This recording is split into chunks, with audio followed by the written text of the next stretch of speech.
Okay, we're going to jump right into today's Fireside chat. And we are, again, by Fireside, having some book talk about Yermi's book, For the Love of Success, or as you learned last time, Footloose. I don't know, that's probably trademark. I have to probably be careful. No, yeah.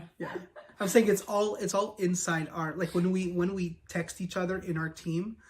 So For the Love of Success, it's such a long, so we just do FTLOS. So we just do FTLOS. So some people read it as Footloose, It does annoy me a little bit. I'm not gonna lie. Send the GIF wars, like the GIF wars. Oh gosh, don't get me started on those. All Footloose references. Anyways, okay. Today we are going to be talking about principle number 3, which is about goals, and more goals. So last time we kind of talked about that ladder in our life is really this propelling us to our goals, and our goals are propel us to the next goals. And then on principle number 1 was all about breaking that status quo, or challenging rather that status quo. And these are really the first 3 steps you shared last time, Yermi, are like kind of like this one pack of a principle, 1A, 1B, 1Z. They really just so much are integrated into each other, but yet they're their own individual thing. So I think we should jump into goals. Hit it and get it. And let's see what are some highlights that we can get and some insights that we could share. So for me, when I was developing these principles in my own life, when I was applying these principles in my life, and I talked about this in the book, one of the things that I was being taught at that time was this, the law of attraction, right? This idea of sitting and dreaming and visualizing and manifesting the kind of life that I want to live. And at first I struggled with that. At first I resisted, because to me that was too like woohoo, too like, and I'm not that kind of guy, very practical, very pragmatic when it comes to these things. Tell me something that works and I want to do it, So when I was learning these ideas of these visualizations and I started applying them, you'll have to read the book, How, the story of the Coca-Cola and, that kind of thing. Yeah. But what really was, to me, what was important was, yes, I need to sit down, have that vision, have that idea, have that big goal, and not compromise on those goals. So in this part of the book, the first 3 to 4, I would say, principles are really setting that groundwork foundation. But it's not enough to just have this dream or this idea. You got to get up your, what you sit on, and you kind of have to go and get the things, right? You got to go do it. You got to go do it, okay? So in this principle number 3, setting those goals was like what we spoke about, setting up the ladder, putting it up, and now it's setting up the rungs to those ladders. Now there's a whole way of how to do it. Just for brevity, I won't go into it, but I do this a lot in the coaching, and I do this a lot in the community and all the other work. But the idea is that, how do I set up my goals? And those goals are where I need to be somewhat flexible. Very like at the end of the thing is talking about expect the unexpected. Certain things will always happen. But if you set up your goals in such a way that you are willing to be flexible with your goals, goals that complement your greater vision, goals that complement your greater, the greater idea. Oh, it's like that thing that we said the other day. I gotta see if I can remember it and say it right. Of like, don't sacrifice your long-term vision for short-term goals. Correct. And that really they have to complement each other. By the way, that was Liam's quote, just FYI. She really came up with that. Then she says she's not an author, but but that idea that things have to complement each other. Absolutely. And that's how it also goes back to principle number 2, is if you haven't clarified with yourself really thoroughly, then how do you know if they're complementing each other or contradicting? Yeah. Because that long-term vision you have for yourself, that's where that ladder's going. All these goals, you don't want it to be like building new ladders all the time. Correct. Because if you're trying to climb up 5 ladders at once, you're going to get nowhere. You're not getting anywhere. And also, here's the thing, okay? And here's where most people make a mistake. When they have this clarity and when they're challenging the status quo, they become very, very linear. They become very ultra focused on one goal, on one only, For example, if I was to only say, this is the only kind of woman I'll ever date and nothing else. If I didn't compromise a certain degree, shift a little bit here and there, a little flexible. Be flexible, I would not have learned some critical lessons that I had to learn. That means dating outside my parameters allowed me to learn and dig deeper and establish greater and better goals with a lot more clarity. So basically, you have to have your goal, and you have to have your focus on your goal, but you have to have a flexibility within your focus. Is what you're saying. Basically, you don't necessarily have to color within the lines. I was reading a book, and it's all about the brain and and young children and their development and stuff, and it was kind of like that there is chaos on one side and then there's rigidity on the other, and so you want to kind of keep somewhere in between. Yeah. So you don't want to be like no goals whatsoever and just like lost in this world of like everything's flying. You also don't want to be too rigid, because then you miss opportunities that come your way. Absolutely.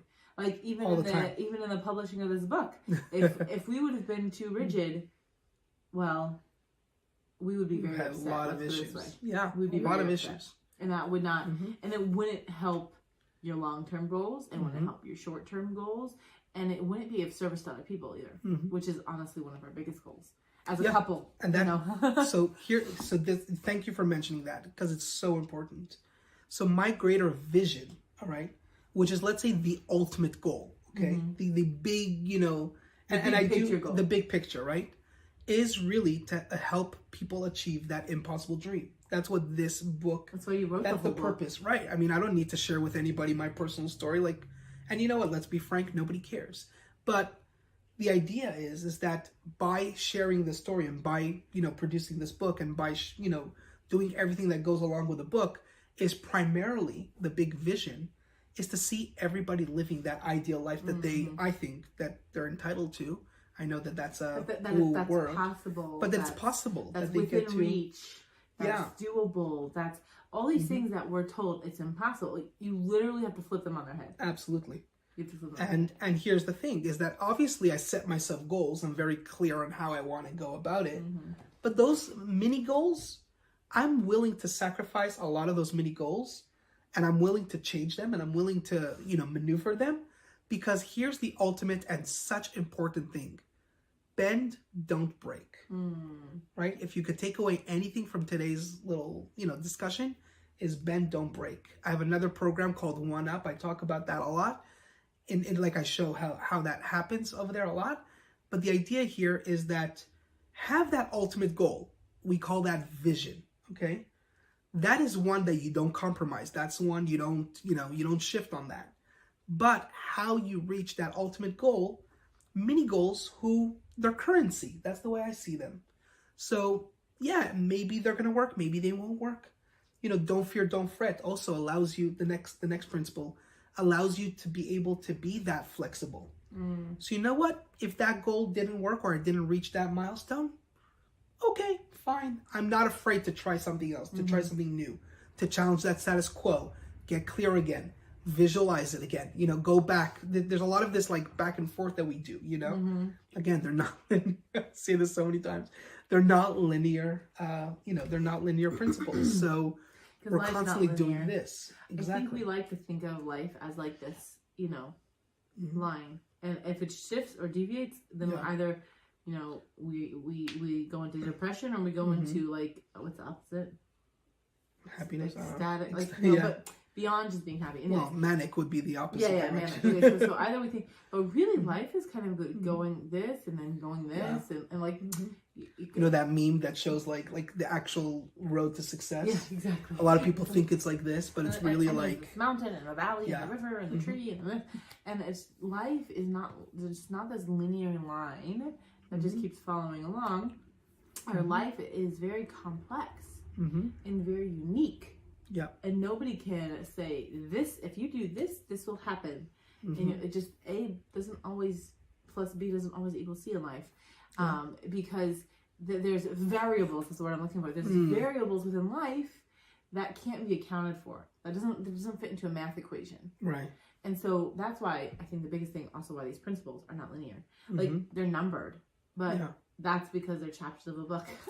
Yeah, well, yeah. I mean, if it wasn't for that, they're just principles. They're principles. And each person, I think, which is also to couch into a reason, sometimes why having a coach or having a mentor or having, in some cases, a therapist, there's all these different things, or just the community. Maybe even a community, exactly. The a community of that you need to be within, right. A partner, a spouse, you know, business partner. You need that external person, sometimes who's not in the forest, in the trees, to help you navigate them. Yep. Because they're really there to support you. You know they have your best interest at heart. You know that that they're able to kind of help you navigate it, kind of see where you're going, because they know already. You've already clarified your vision and goals with them, so that they're able to be like, okay, is that really a goal that you really want? Is that really one that you're attaining? Or, hey, I know this is your goal, but you haven't done things that are going to get you there. Right. Like, why did you get back on that train? Because that's going the opposite direction. The other way. Why are you looking at that business opportunity? Why are you looking at that job? Why are you looking at that? You know, like, they can just sometimes be there going like, how is that getting you where you want to be? And listen, sometimes it's worth exploring those other options. Yeah. And having the community that's there by you to say, hey, it's okay to make that mistake, or it's okay to explore it, or it's okay. But you know that you could always fall back on that community that's going to be there to catch you. Yeah, for sure. I think that's so important because, you know, also you have that accountability, but you also have that support. And the flexibility. Well, because sometimes it's not going to work out. Right. You're going to set a goal and you're not going to reach it. Or you're going to set a goal and go, oh, I didn't like that outcome. Or that wasn't what I was planning or hoping, or all these different things. So sometimes you need those people to help you be like, okay, you tried, didn't work. Let's dust off your knees and let's go again. Let's do it again. And sometimes you need that external to help you to do that. Absolutely. Especially when you're looking at setting new goals and setting where you're going and who you want to be and where you want to be. And even if it's just, hey, here's my yearly projections for my business. And these are here was this last year, and here's where I want to be this next year. You need that accountability. It's hard to set goals. It's hard to plan. And that famous quote that everybody likes, that if you fail to plan, you plan to fail, and all this good stuff. Because goals are so important that if we don't have them, we're just we could be aimless. Yeah. A little bit. We can just be doing and waking up and just existing within that rat wheel that we keep referring to. Like, you're just going through life. You're making your cup of coffee, you're eating your breakfast, you're getting in your car, getting on a train, getting on a bus, going to work, going to a business deal, going to a business meeting, you're just doing. You're eating lunch, you're going out to lunch, you're doing your thing, and you're going back to work, and then you come home at night for dinner, and then you're going to go chill out with Netflix or on your phone or with a book, or you're going to go to the gym, and then you're going to go to bed. Right. And guess what, you're going to do the same thing tomorrow. Same thing. And if you haven't taken the time to be like, what is my goal? How do you know that routine is getting you towards your goal? Correct. Because routines are good. Routines are we they're great. function in routines. And as I see our little one who's now becoming a toddler, how routine is so important. Yep. And there's that expectation of what's coming next. So routines are good, and they can get us where we want to go, but as long as we have the right routine set into place. Sure. Because there was that idea that we had read, I think it's in a Malcolm Gladwell book, but now I'm not 100% sure, of if you improve something 1%, just 1% here, and if you improve your business 1% there, and you improve your business 1% here, if you take all your systems and just improve them by 1%, don't overhaul them, just improve them. I think it was the example of a bicycling team. Okay. That the coach took this bicycling team, and they were not a winning bicycling team, but he got a little bit better bike. He got the team in a little bit better shape, and he got the team a little bit better working together. He really just improved in little bits, all the aspects, and cumulatively, and made them 15-20% better. Wow. Right? This little improvements in little areas that you wouldn't think, how does a bicycle seat is going to change this team? Revolution. They went from a failing team to a winning Olympic, I think it was even team. Oh, wow. A winning team in 2 years. Wow. It was a crazy short amount of time. That sometimes though, you have to really know what your goal is. You have to be very clear with it to be able to see which little changes do I need to make in my goals. Where do I need to be flexible? Mm-hmm. And where do I need to be creative in setting these goals so that I can really come with that best outcome? Yeah. And I mean, again, it does fall into these principles so well. And we're not going to, again, because of time, and we're not going to go into all those details. I think we're turning this almost into a podcast. But it's great. No, hey. But the idea is that you're right. And a lot of the work that I do with businesses and stuff, that's exactly how we go about it. We look for areas to improve very, very minimally. Audit. We do the audit first, obviously, but then once we have that audit done, now we start looking for those areas where we could tweak just by a bit. You know, and I tell a lot of my clients, I tell them, imagine you could foresee something like a pandemic or something like a recession or something like, you know, imagine you are able to have certain things in place or, you know, systems or something that could actually predict these unpredictable things. How much greater would you be, right? And it really comes from these principles. You know, one of my clients, he ended up, you know, we promised him that he's going to sell his business for 30 to 40% more, ended up selling for way more, right? Why? Because they really took these, you know, these elements. They took an active role. Yeah. But I really think if you boil it down, this is just a thought I had, correct me if I'm wrong, but if you really take it down, these principles are about taking an active role in your life and getting it and your to business. where you want to be. Yeah. Yes. Everywhere. Yeah. That, you know, that idea that we were also talking about the other day of that, you know, you are the captain of your own destiny, but not the master of your own fate. This idea that there is that was another one of her quotes. There is a force greater than you. There is in the world. Yeah. And but you still have to be that captain. Sure. Making those decisions, charting out that course and making that plat and going for it. And yep, you might need a co-captain with you sometimes. Yeah, you need a whole crew. Like if you're a business, you need your whole crew. You're not out there on a rowboat. Yep.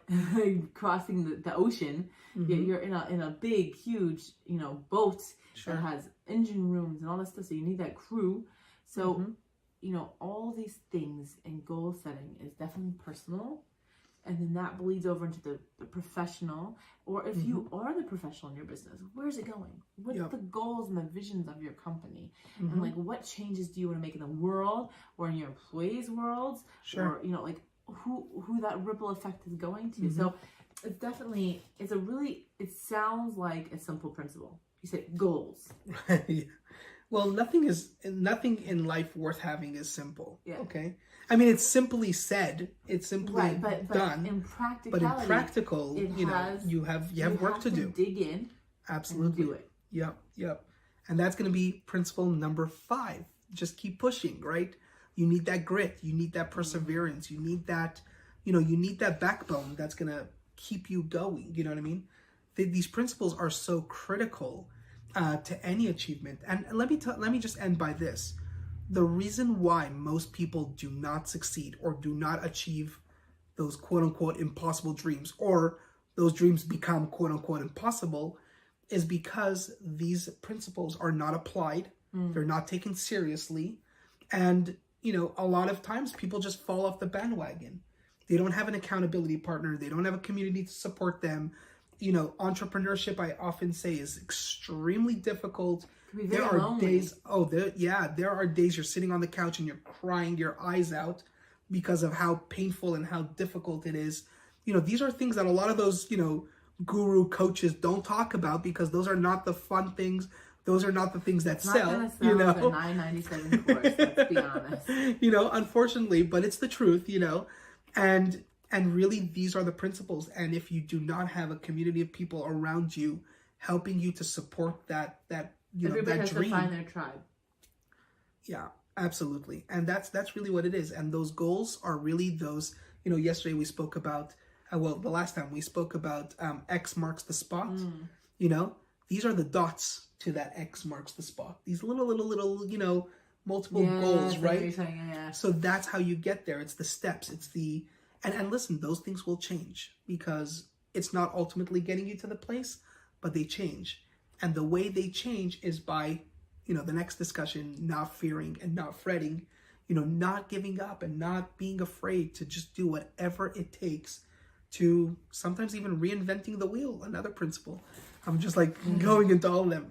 There's so many things that goes into it that really ultimately gets you to that goal. But set yourself some kind of goals first, because it could get overwhelming. Yes. But set yourself something, go for that vision, set some kind of roadmap, and then give it a shot and try it out. I think that if people went after this and set 3 goals for themselves, set one long term, and by long term I mean like 5 to 10 year goal. Set one long term goal. Then I want you to go set 3-year goal.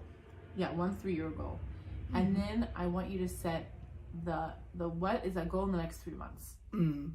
What is that one thing that you can accomplish and have that sense of accomplishment, that you can taste the fruit of that accomplishment in the next 3 months? Can I make it just one simpler thing? Yeah.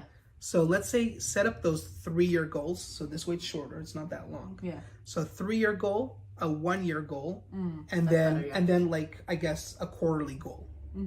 So you have in the next 3 or 4 you have months, one big goal, and then you have so you have the 3-year goal. So then you have the smaller 1-year goal that's leading you to that 3-year goal, and then what are those quarterly, every 3 months or so goal that is leading you to that annual goal. So how do you get there?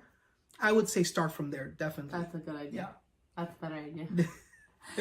Also, if you've hung around this long to the end of the video, I'm just curious, would you prefer an audiobook version of For the Love of Success as read by Yermi, or a different voice altogether? I would love to know in the comments. Or this can be comments to this video? Yeah. So in the comments, I would love to know if you would prefer Yermi's voice on the audiobook or another voice on the audiobook, like an actor or a voice actor of some sort. Am I supposed to compete with? No, I'm joking. It's all good. Anything you guys want. I'm curious. I would love to hear. Like, we did the whole Matte versus Shiny, and I was shocked by that result. So who knows? Anyway, we will see you next time. See you soon. We're going to dive into that next principle. Don't fear, don't fret. Number 4. Is number 4 is number 5? Number 4 is don't fear, don't fret. Okay, perfect. Okay, we're going to jump into that next principle. We will see you then. See you soon.